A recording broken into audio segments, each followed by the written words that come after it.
अपने परिवार में जो प्रेम से रहता है, और प्रेम कैसे रहता है? आप गलतियां अधिक करोगे प्रेम टूट जाएगा, मनमानी करोगे प्रेम टूट जाएगा। जिसको प्रेमी बना के रखना है उसके भी मन को संभालना पड़ता है, बहुत संभालना पड़ता है। आप मोटी डूडी रहोगे प्रेम टूट जाएगा, क्योंकि प्रेम का धागा कच्चा धागा है। रहीम दास कहते हैं, रहीमन धागा प्रेम का मत तोड़ो चटकाया, और टूटे से फिर न जुरे जुरे गांठ पर जाए। ये धागा कच्चा है, इसलिए ये गम खाने से, सहनशीलता से, विवेक से, संयम नियम से, संभल संभल कर चलने से ये धागा अटूट हो जाता, फिर टूटता नहीं है। अगर मोटी डोडी रहोगे ये धागा टूट जाएगा। पिता पुत्र के रिश्ते भी टूट सकते हैं, पति पत्नी के रिश्ते टूट सकते हैं, कई लोगों के टूट चुके हैं। लेकिन आप ऐसी गलती मत करना, अपने बेटे की भी गम खा लिया, अपने पिताजी की भी गम खा लिया करो, अपनी सासू की भी गम खा लिया करो। सासू बड़ी है, ससुर जी बड़े हैं, उनके सामने आंख गुरेरना गलत बात है, गम खा लो। और कभी कभी अपने बहू बेटे की भी गम खा लो, क्योंकि गम तो सबको खाना चाहिए। गम समान भोजन नहीं जो कोई गम को खाए, अमरीश गम खाई या दुर्वासा बिललाए। और जो गम नहीं खाता है वो उस ग्रुप से कम हो जाता है। परिवार में गम नहीं खाओगे, परिवार से कम हो जाओगे। आश्रम में गम नहीं खाओगे, आश्रम से कम हो जाओगे। कितने साधु संत शुरुआत में आते हैं, हे गुरुजी हमको शिष्य बना लो, नाक में बोलते, और शिष्य बन गए। 10 साल बाद कनक भूधराकार शरीरा, ऐसा रूप प्रकट करते भयंकर, इतनी बुराई, इतनी गलतियां, इतना गुस्सा। तो क्या होता है?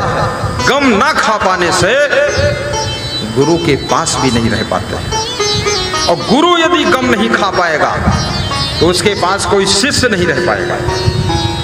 ये जो 50 शिष्य दिख रहे हैं, ये 60-70 ये क्यों रहते हैं? हम भी इनकी गम खा लेते हैं, ये भी गम खा लेते हैं, दोनों गम खा करके थोड़ा भोजन कम खा लेते हैं।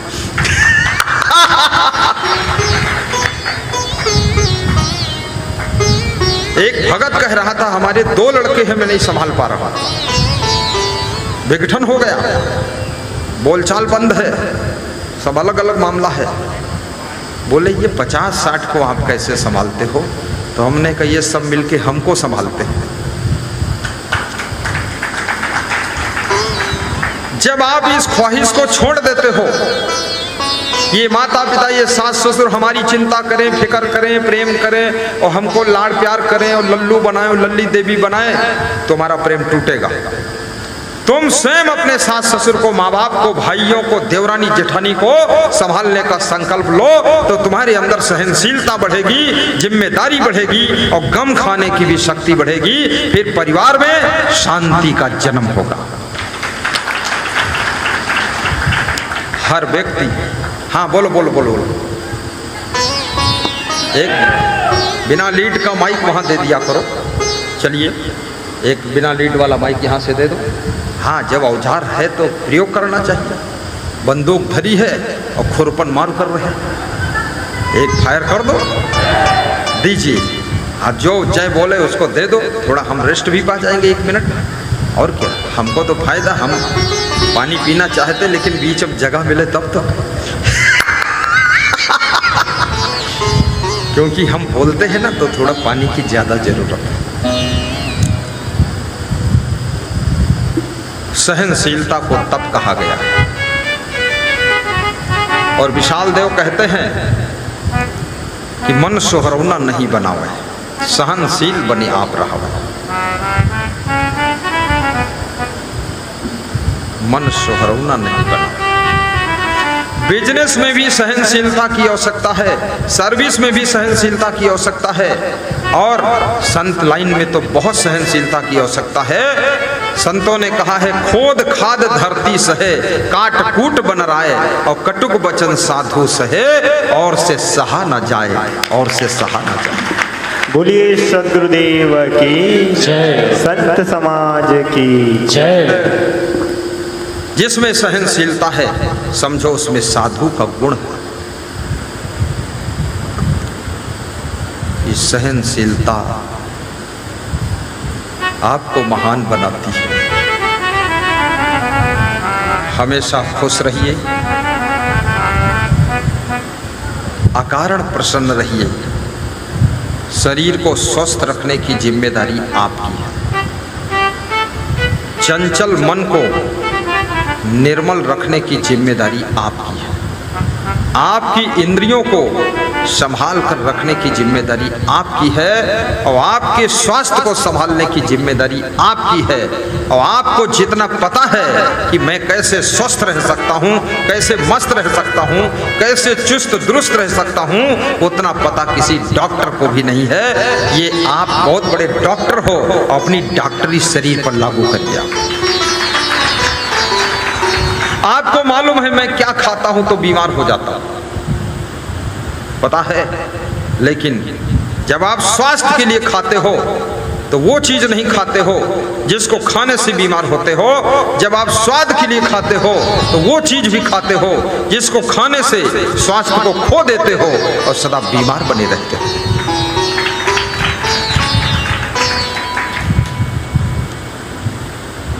हमारे पास में बनारस से एक फोन आया, बोले हमारे जीजा जी मर गए। हमने कहा कैसे मर गए? आपके जीजा तो बहुत बुद्धिमान थे। बोले बुद्धिमान थे लेकिन जीभ पर कंट्रोल नहीं था जीजा का। क्या हुआ? बोले अरे शादी का कार्यक्रम था और जीजा को जलेबी बहुत अच्छी लगती थी, तो जलेबी दबा कर खाए उन्होंने। हमने कहा दबा कर मतलब? अरे बोले ज़्यादा खाए। तो बस उसके बाद बीमार हुए, 6 दिन बाद मर गए, क्योंकि शुगर पहले से थी। कितने लोग कहते हैं टेंशन से शुगर मुझे हुई है लेकिन शुगर की टेंशन मुझे नहीं है। बहुत विचित्र लोग हैं। वो बोलता है टेंशन से शुगर तो हुई है पर शुगर की टेंशन बिल्कुल नहीं है। होने दो शुगर, पर इसके परिणाम अच्छे नहीं। एक सेहत आपकी अच्छी है, ये हजारों सुख के बराबर है। इसकी फिक्र करिए। शरीर को सोने का भी मौका दीजिए, और तादाद से ज्यादा अगर सुलाओगे तो भी तुम बीमार रहोगे। मैंने कई लोगों को देखा है जितना टाइम मिल जाए उतना सोते हैं, 10 घंटे 15 घंटे पड़े रहते हैं। आंखें फूल कर ऐसे हो गई जैसे वो आम की खटाई बनती थी ना, एकदम फूली फूली, और कमर भी झुक गई। हमने कहा उम्र क्या है? बोले अभी तो बस 50 के करीब। तो हमने कहा अरे तुम ऐसे कैसे हो गए? बोले हो गए, सोते रहते हैं, बड़ा सुख मिला है। क्या खाते हो? बोले जो मिल जाता सब खा लेते हैं। भैंसा की नांद में जो डाल दो सब खा लेता है। सब क्यों खा लेते हो? जो चीज नुकसान करती उसको क्यों खाते हो?